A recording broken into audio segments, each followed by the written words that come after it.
Nagpakita naman ng suporta ang mga pabor na maabsuelto si Chief Justice Renato Corona.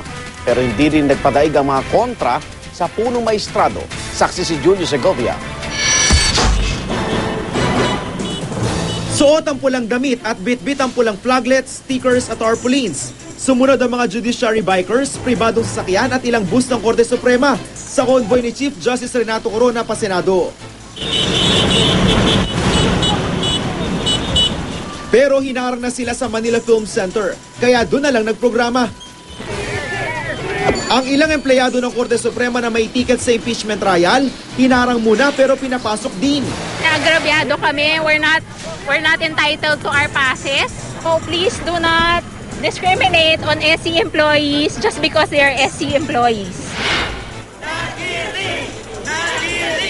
Bago nito, nagkaroon ng interfaith prayer ang mga taga-suporta ni Corona sa Korte Suprema.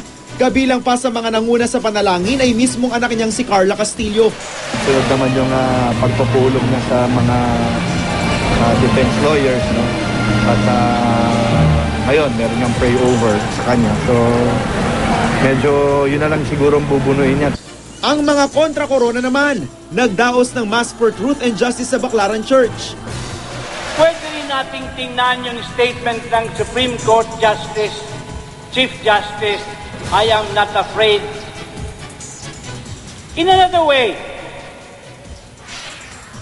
I am not afraid because I can buy truth.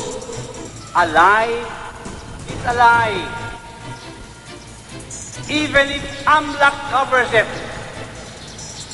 even if the Supreme Court covers it, or politicians cover it, it is still a lie. Sa labas naman ng Senado, galit ang mga hindi nakapanood ng paglilitis. Mabilis kasing naubos ang 200 slots na inilaan para sa publikong gustong manood ng paglilitis sa Senado. Asan napunta yung ticket? Ang kwento, kahit saan kami nakarating, wala pang na-distribute na ticket. Nagkuhan kami, pumila kami, at kaya nang mangyari ng ganyan. For public, na-announce pa sa radyo, sa TV. Kabilang sa mga di nakapasok ang lalaking ito na may bitbit na korona ng patay na ibibigay raw sana niya sa punong maestrado. Pero ayon sa Senate Sergeant at Arms, nagkataon lang daw na sobrang dami ang gustong makapasok sa session hall ngayong araw.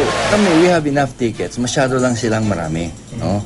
Ngayon, ang pinagbibigyan namin, actually, sinabi ko pa kahapon, yung mga senior citizens.